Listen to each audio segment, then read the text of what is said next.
My name's Leah. We're at my sewing room. We had a Kimberbell embroidery event the last 2 days. For today, the group in class this afternoon made a cinch bag. Not one of these ones, but these little Kimberbell cinch bags are super cute. And I started this one already because you guys don't need to watch all the beginning bits. For mostly today is going to be a working with ScanNCut and the SVG files. So the designs I've got here are from It's a Cinch Gift Bags Volume 1 Halloween. This design CD is actually discontinued.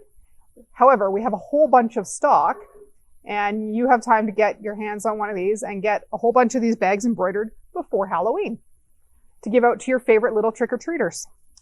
My favorite trick-or-treaters are my kids. Kimberbell and lots of other embroidery companies are including what's called an SVG file with their embroidery designs. SVG file stands for Scalable Vector Graphic. It's a file type that's going to scale up without getting pixelated. So like a JPEG image is pixels, and as it gets bigger, you're going to lose resolution. It's going to get fuzzy or bumpy. So SVG files, you can make them as big as you want or as small as you want, and they'll keep their resolution. They're great.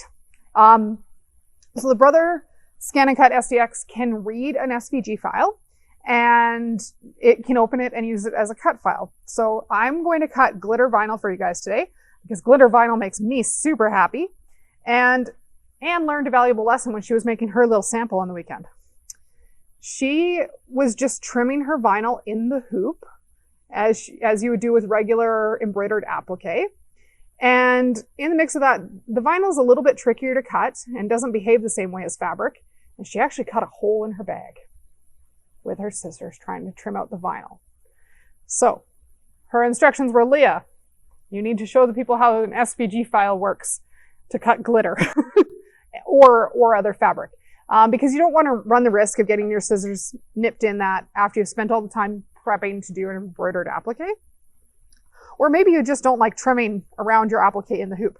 It is a little bit painful. So this way you can cut the ins and insides of the O's and the B's out on your ScanNCut before ever taking them over to the machine. And you don't have to trim again afterwards because you can cut these just the right size. Then no scissors in your hoop at all. Much, much safer for your embroidery. So without further ado, when you get the designs from Kimberbell, they're actually on CDs for the most part. So you'll have to take that CD and put it in the CD drive in your computer and then copy the files onto a USB stick. To separate your Kimberbell SVG files, you'll want to go into ScanNCut Canvas. It's also known as Canvas Workspace. My brain hasn't caught up with the new name since it changed. When you get here, you can make your own account. When you're logged into Canvas, you've got a whole bunch of free projects available for you to give it a try. So if you're new to your ScanNCut, these are a great place to go for really cute little things to do. But if you're trying to work with a file that's already made, you might want to go into a new project. And then I want to open a file that's currently on a CD, and it's an SVG file. So up along the top bar there's SVG, and it says import SVG DXF or FCM file. FCM file is the Brother proprietary format. It is a ScanNCut file. FCG is a scalable vector graphic. They're pretty commonly sent with embroidered designs these days. We can choose the file that we want to select. We're going to open that CD and double click on that. Wait patiently for it to fire up. And what I'm looking for here is the folder that says SVG files for electronic cutting. Double click to open that file. Pumpkins I need. Or pumpkins. Jumbo pumpkins. I'm going to select that file and hit open. And OK. And there it's imported all those pumpkin pieces. When this was loaded onto the ScanNCut, it was a grouped file. So you couldn't cut each individual pumpkin shape on its own. Now that you're in here, you can take this file apart at will, So you have a couple different options of how you can do that. If you click and drag, you can move these pieces further apart. So if you wanted to cut little bits of all these things out of different fabrics, and you just have scraps that you're working with and want to put different, you can put green fabric up for the stems, you can put light orange fabric over for your big pumpkin piece, and another color of orange for your smaller pumpkin. You could separate them out like this, and then when you send it back to the machine, you have the option of just putting fabric in place for each of those. But I'd actually like to have these as individual files because I want to cut each of these pieces out of wildly different materials because I want to use glitter vinyl and some fabric. So I'm going to use the delete key on my keyboard to delete the selected piece. And then I'll be left with just that one pumpkin. And once we're at the machine, I know I want to cut this out of glitter vinyl, so I can either mirror it when I'm on the machine, or you can mirror it here in Canvas. Up along the under edit tab, you have the option to mirror. I'm going to just mirror that horizontally because it'll cut the way I need it cut when I go to cut the glitter vinyl. So this is saved the way I want it. I'm going to rename this project as Large Pumpkin so that I know what I'm looking for when I get my USB stick open on my ScanNCut. And then I'm going to hit download. You have a couple different options. If you have the Wi-Fi set up, you'll be able to use the ScanNCut transfer feature. If you don't, you can save this to a USB stick and open it that way. Your download file, depending how your computer is set up, is most likely landing in your downloads folder on your computer. So you'll have to find it in there and then copy it onto your USB stick. If you right click on this, you can say show in folder, and it'll take you right to the folder where your download file is hiding. So now in our downloads folder, you can see that we've made a large pumpkin.fcm. So this is a ScanNCut file hiding in our downloads folder. You have a couple different ways of moving it to your USB stick at this point. The USB stick I'm using today is this rotary one with a whole bunch of other things that I've done in other videos. So I'm just going to do a Control-C to copy, click into that USB stick and copy my file in there. Now it's ready to eject. You can right click on the USB stick and hit eject. And you're ready to remove your USB stick from your computer. So the saved file from Kimberbell, when you open it, it's under Retrieve Data, USB Stick. And we're just going to scroll through these folders. There's a folder on here called SVG files for electronic cutting machines. And I happen to know that the design I'm working with is this one, so I saw which order they opened. So on this one, this is that pumpkin bag right there. That's the one I'm working on. I'm going to do 2 colors of glitter vinyl. I'm doing the stems in green fabric. So I'm just cutting the glitter vinyl on the ScanNCut for today. So this file right now has all 4 applique pieces in it, and unfortunately it's grouped, which makes this much more difficult to cut out of multiple types of materials all at once. So I want to cut just my large pumpkin piece to start. So we'll go back home, and then we'll go back to Retrieve Data and go open just my pumpkin file, my individual pumpkin. So large pumpkin, and we'll hit OK to open it. And then I've just set, I'm using the standard mat, and I've stuck my glitter vinyl down on the mat. And glitter vinyl is a 2-layer product. So there's a really super shiny side, that's the good side. And right now you're looking at the more matte side, which is the back of the vinyl with the glue on it. So all of Kimberbell's files are oriented for your fabric or your product being right side up. So the first thing we need to do when we get our new file open with just the one piece that we need is mirror this object. So this will be under Edit, and then under Object Edit. And these back-to-back triangles are your mirror function. So looks a little weird right now based on how this is going to plunk down in our embroidery hoop, but this is the right way. So that's the first thing we're going to do. And I also know that I would like to have this just a little bit bigger than the tack down line and the placement line in my hoop. So the cut line as it stands right now is exactly the same size as the line that was stitched out for placement. And usually to have good coverage in your product, you'll want just a little bit bigger of a vinyl piece than what the basic tack down is. So your sizing function is this one here. And we might just go up by percentage. We might just go up by 2%. That'll make it just a little bit bigger so that it extends over all those stitched lines and gets stitched down when we're ready. And then I'll hit OK.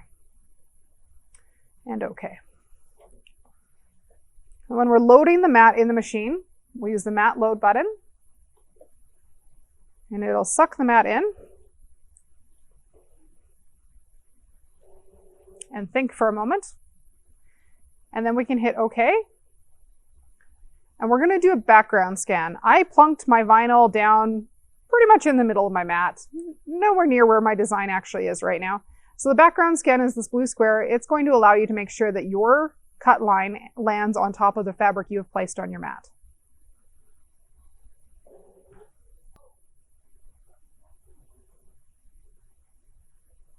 So right now, that black line is the cut line for our pumpkin piece.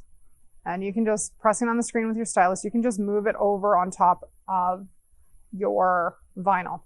And vinyl doesn't really matter if it's not straight on there or not, it'll still work just fine. And then we can hit OK. I'm quite confident that that is all covered. We're going to tell it we'd like to cut. And our next screen, we have the option of adding a test cut. And a test cut will allow you to make sure that your cutting settings are correct for the product you're using. Test cut's always a good idea before you get too deep into something. I'd much rather test cut a tiny little triangle than ruin a whole big apple piece like I did earlier today. Your test cut still needs to be on material. And then in that wrench, you can change the settings. So glitter vinyl or other vinyl products are usually a 2-layer product, and you only need to cut through the top layer, the layer that's facing out on your mat right now. So I have half cut turned on, and I've just set the half cut pressure to auto. And then when we're here, we'll hit start, and it will cut the test cut first, allow us to check our test cut, and if it's good, we can continue and cut the actual product, the actual piece we want.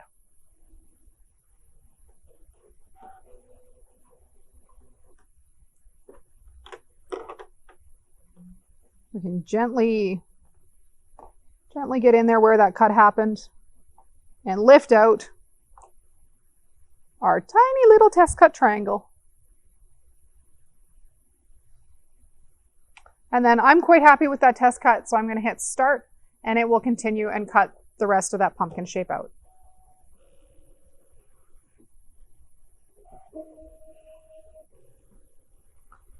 One of my favorite things about the ScanNCut SDX 225 is how quiet it is. You can talk over it while you're cutting, which is great. And it has auto depth sensing, so it just measures how deep to cut. So on here, I'm actually just gonna, there's no inner parts to this pumpkin shape, so I'm just gonna weed the outer part of this pumpkin off. I'll still cut too deep.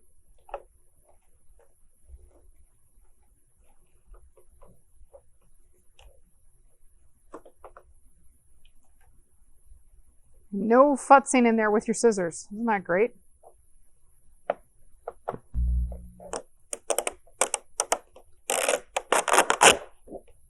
And then we have pumpkin cut. It's still attached to the transfer sheet, which will allow us to iron it down into our embroidery hoop. So let's do that next. I've already stitched the placement line for where the applique material needs to go. And because I made this just a smidge bigger, I just want to make sure that my sewn line is not visible anywhere underneath my vinyl. And then we get to iron it in place. I prefer to iron my vinyl down before stitching it, and I find it bubbles less and there's less trimming and you don't need to tape it in place. You'll need to use a hot iron and a count of about 10 seconds.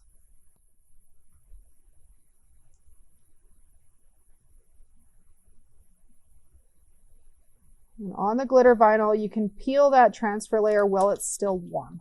And then you could cover that with a press cloth and just give it a little bit longer to finish fusing it in place. These little irons are awesome for ironing in the hoop. Beautiful vinyl is ironed down in place. And we're ready to go back to the sewing machine and stitch the next step. So the next line on here is a tack down line, and it's just going to secure the vinyl. So we can hit OK. And we can lower the foot and hit go.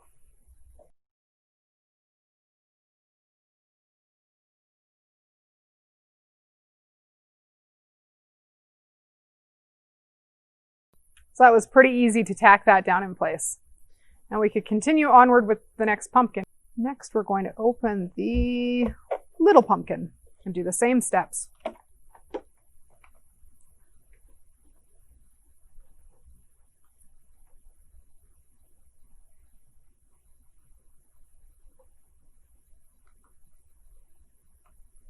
We're going to mirror first, increase the size by about 2%.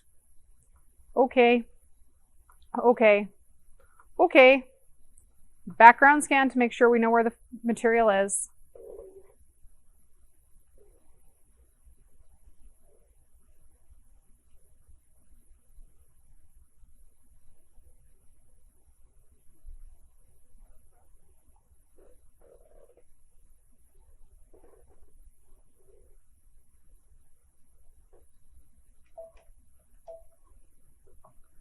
We'll just move that little pumpkin over. And this is the same product. I recommend doing a test cut every time. It will keep you out of trouble if you change between different vinyls. So again, this is cut, ready to go. We can peel off or weed that outer piece. Pull that little triangle off. We don't need it. And I've got the hoop ready to go again. We'll go iron one more item. So my placement line is there so I can see where the pumpkin needs to go down. That entire stitching line is covered. Then count to 10 with the hot iron. And peel that backing sheet off.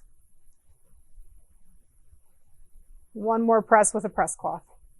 And we're ready to go back to the embroidery machine. One of my favorite things about the Luminaire is the automatic needle threader. So when you start doing lots of embroidery, you're changing your threads lots and lots.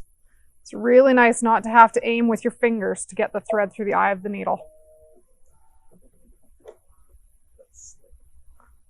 So slick. So we're ready to stitch the next color, which is the tack down line on this pumpkin.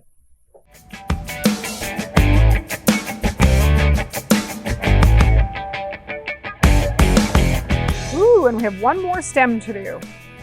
So there is a little tack down line.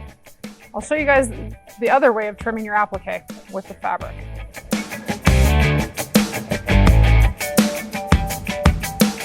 I'm just using this crazy green fabric, and we're just going to cover that placement line. Make sure it's fully covered with fabric. I want mostly not spider webs.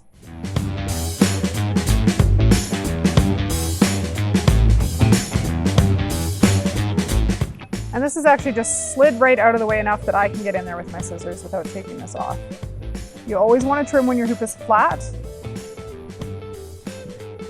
You don't want to trim with your hoop up in the air. You run the risk of distorting your stabilizer and causing warping in your embroidery.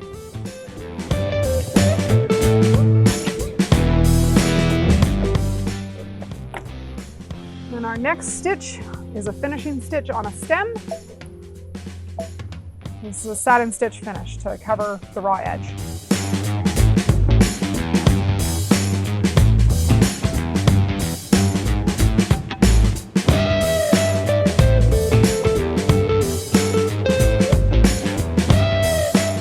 Oh, that's the gold color. Oops. I was gonna switch that out for green. I could back up and do it with green all over it again.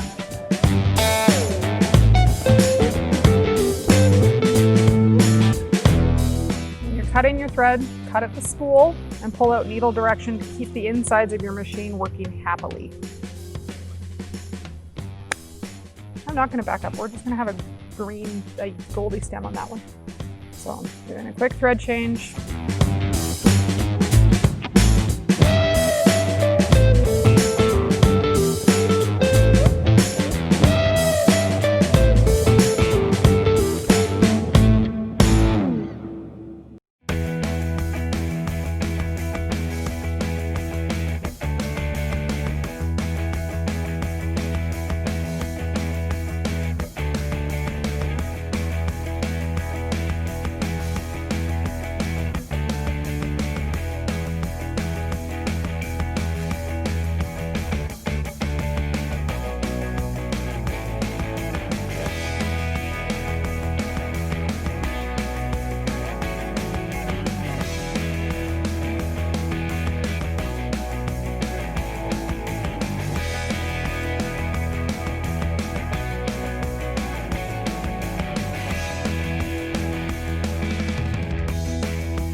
We're all done this color, it's gonna have us move on and do the other stem.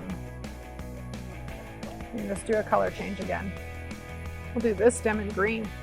Because who said my pumpkins need to have the same color stems? Go back to that gold. Finish stitching those pumpkins.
Now we have beautifully stitched pumpkins. I'll be able to finish this cinch bag in a few more minutes. We're gonna have to go in and out of the hoop, pull the machine on and off the machine a couple more times to get all the rest of the pieces in place. And I am not set up to do all of that here, but look at that wonderfully sparkly embroidery. It's so pretty. So pretty. It's great. So we're gonna leave that there. So thank you for joining me for cutting out some glitter vinyl. It's a riot to work with. ScanNCuts might look intimidating, but they're really not complicated once you get going. So thank you for joining me. Be safe, be kind, be calm, and we will see you guys next week. Bye.